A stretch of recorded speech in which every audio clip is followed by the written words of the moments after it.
What's also interesting now is yesterday, Gutfeld tries to sort of make like, who cares? What difference does it make? And on some level, one Republican House leader is going to have the exact same problems as the other. But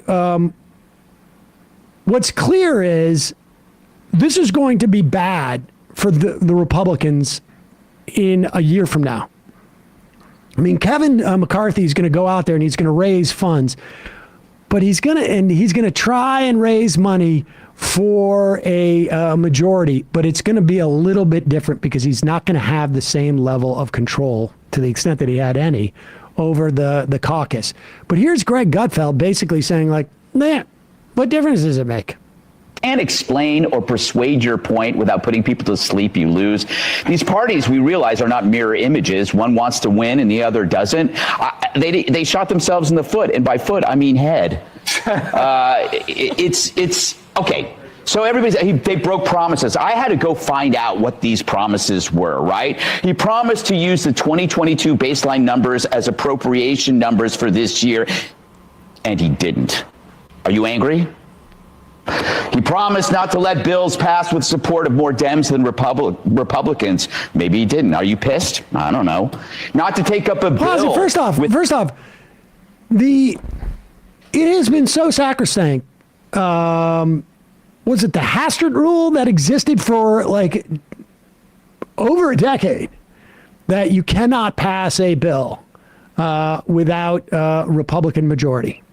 That the most of the votes, if you're a Republican, has to come from the Republican Party. This is everything that Greg Gutfeld stands for has been about this, like no quarter. But he's basically saying, like, look, audience, I could sit here and explain to you what these things are about. Or I could just collect my paycheck without having to read into it. So let's do that. Continue. He promised not to let bills pass with support of more Dems than Republicans. Maybe he didn't. Are you pissed? I don't know. Not to take up a bill with unanimity among Republicans on the House Rules Committee. McCarthy denies making the two latter promises. So who's telling the truth? I don't know. I'm not sure that I care because I'm with Trump on this. I mean, we're talking about this instead of the border, instead of crime, instead of inflation. Every time the Republicans implode, you just give the Democrats more cover than Gerald Nadler's underpants. We have serious issues right here, right? And instead of uniting and fighting for the people of America who can sense that this country's going in a really bad direction, we're doing this. I get it. It's a historic event, but it's like one of the few historic events that I don't care about. This has no effect on our viewers. Does it make our streets safer? No. Does it make our borders real again? No. Does it make our gas prices go down? No. It's just sound and fury signifying incompetence. And I get my sense is this was a personal thing. It's a personal thing that's being acted out publicly. And you know what?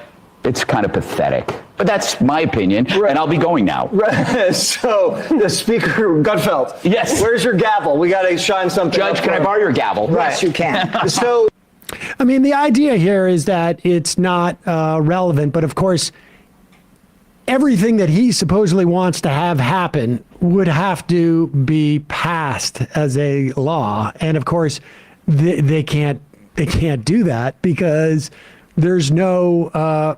There's complete disarray in the House. I mean, this is, it's basically like you need to stay angry about these things, but actually doing something about them is really secondary. It's secondary. That stuff it's really more the show. And it's fascinating that Gutfeld's trying to pass it off as if, well, it's not really. He's saying like it's not the show, but just pay attention to the show. At the same time, there's no reason to dig into actually how this works. And did you see about Jamal Bowman basically plotting a terrorist attack to stop the vote to open? Yeah, look over there.